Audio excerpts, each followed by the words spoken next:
starting in 5 seconds.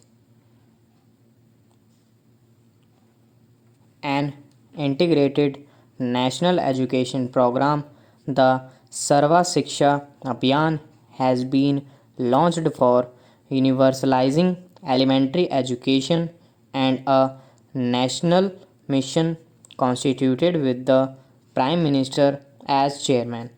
The program aims to provide 8 years of quality elementary education for all children up to the age of 14 years in a mission mode with a thrust of community ownership, disadvantaged group, and girls' quality education and alternative modes of education. All existing schemes on elementary education will converge with this scheme after the ninth plan, and it will cover all districts in the country by March next year. We are determined to maintain and strengthen our competitiveness in the field of technology, education. A task force set up for this purpose under the HRD Minister has made wide ranging recommendations to upgrade and expand this area of education. The Roorkee Engineering College will be upgraded into an IIT, and funding for IIT Guwahati has been stepped up to ensure its early completion. The base of IIMs to be expanded regionally, engineering colleges are to be strengthened, and new institutes will be set up with public private partnership. The role of the private sector will be encouraged. A new centrally sponsored scheme for computer literacy and studies in schools is being launched, and other initiatives planned for encouraging IT education from school college levels. Last year, I announced the availability of 100% deduction from income tax of payments made to institutions for vocational education and training by the private sector set up in rural areas and small towns. I propose to make the same deduction available for payments of to engineering institutions also. Mr. Speaker, sir, I have personally experienced poverty and faced problems in pursuing higher studies. I therefore feel that no deserving student in the country should be deprived of higher and technical education for want of finances. I am glad that the Indian Banks Association has formulated a new comprehensive educational loan scheme which will cover all courses in schools and colleges in India and abroad. Loans will be available under this scheme up to rupees 7.5 lakh for studies in India and rupees 15 lakh for studies abroad. No collateral or margin will be stipulated for loans up to rupees 4 lakhs. The interest rate will not exceed PLR plus 1% for loans. The year 2001 is being observed as Women's Empowerment Year. My colleague, the Deputy Chairman of the Planning Commission, is heading a task force to review the programs for women.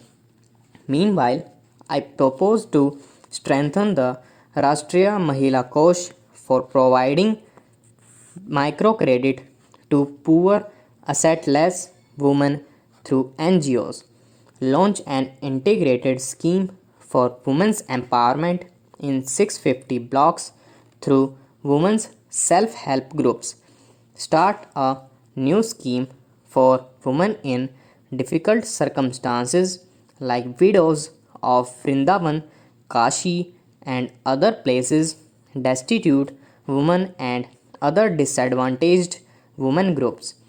In keeping with government's commitment to improve the welfare of the scheduled tribes, a separate national scheduled tribes finance and development corporation with an authorized share capital of rupees 500 crore has been set up.